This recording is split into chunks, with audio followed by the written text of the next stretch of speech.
Hello, welcome to Revlog, and I'm sitting in for Pastor Chris today. I'm Scott Lane. It's good to have you guys here and good to have you with us.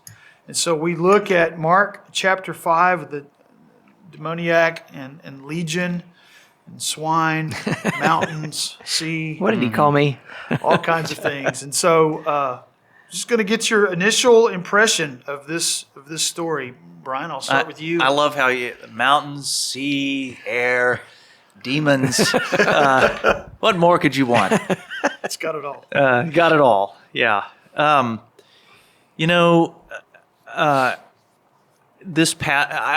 this passage of Scripture because even though Mark has kind of a rough way of presenting things, and he's bam, he's right there in the middle of the action all the time.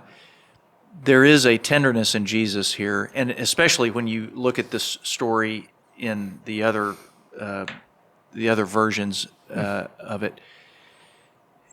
Jesus says, "What is your name?" And I believe that nobody had asked him that in a long time. This man, because why would anyone want to get close to him? He was weird, scary, frightful. You drive down the street and you see somebody screaming at himself at the top of his lungs, which, you can drive down several streets in San Antonio and see that, in this urban setting. And you think, that's the last place I want to be, is next to that person, unkempt, uncared for, no hygiene, to speak of. And Jesus, though, did approach him. Jesus was always reaching out his hand and touching the leper. He was always being in the presence of people who were sinners and unclean and socially marginalized. And he said, "What is your name?" And even though it was, the sense of this story is that these unclean spirits answered Jesus, "We are legion." The whole movement of the story seems to be that Jesus is not buying that. He knows that that's not this man's name. There's a person. Yeah, there's a person behind all of that. Exactly. Yeah. And Jesus came to find him. Wow. He was hidden from everybody else because everybody else just saw the presentation of this man. But Jesus saw the man. And, he takes care of the demons, and then he's left with this man who doesn't want to leave because nobody has ever come to him like that and seen him. And it's simply, I guess I just recounted the story, but it touches me, and it calls to me in that way. Yeah. Aaron, your first impressions. That is 100% Pastor Brian right there. This one of the most fantastic stories in all the Gospels. The herd, right, jumping off a cliff. There's so much drama in that, and you drilled down to Jesus looking for the humanity of this person possessed, not at the gashing himself or the screaming and stuff. Just tell me your name. That is well done. That was. I think we can stop now.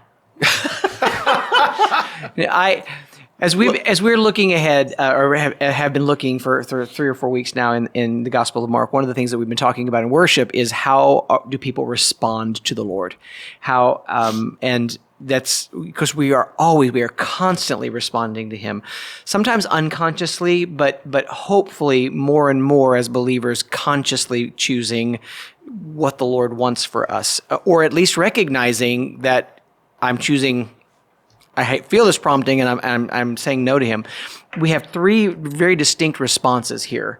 One of them is this man runs up to Jesus.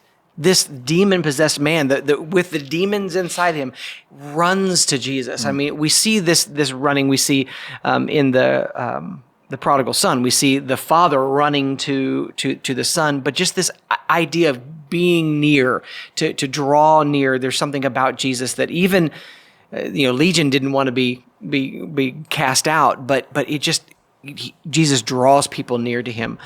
You see later, and Brian, you also mentioned this, that the man, when he was free of this possession, he just wanted to be near him.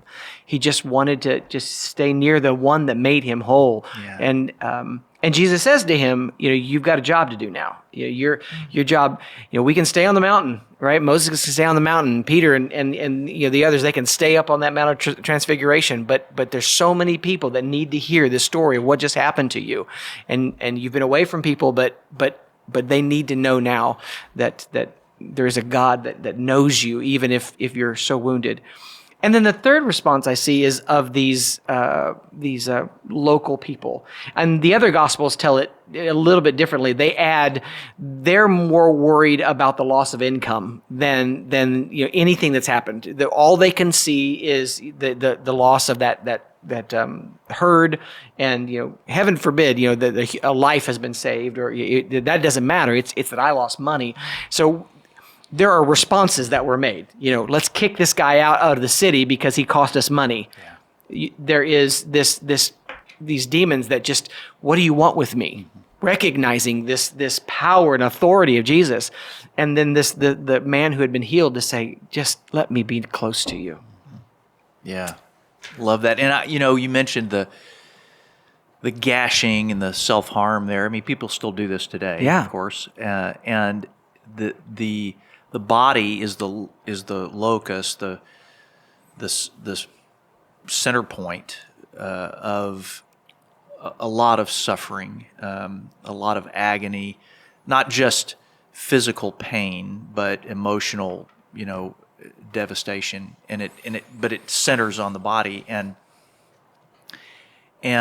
to love somebody is to love the person's body as well as the person's spirit and mind and all of that. And Jesus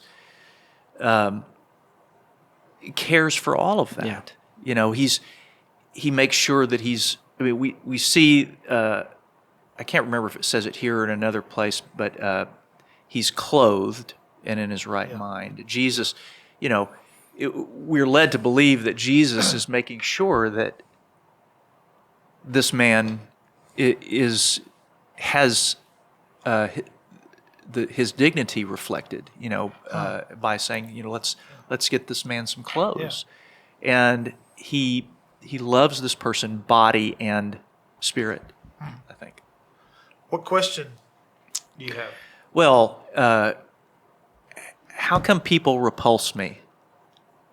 What is it I'm afraid of? That's really my question. Yeah. That's and even if you don't use the word repulse, just that there is some kind of unspoken or unseen barrier that keeps us from reaching out. People that don't look like us or talk like us, different position or stage in life, and we tearing down that boundary is huge. Mm-hmm. That's well asked. Mine is the low-hanging fruit. I mean, just talking about responding to Jesus, and are we recognizing that He is always calling after us?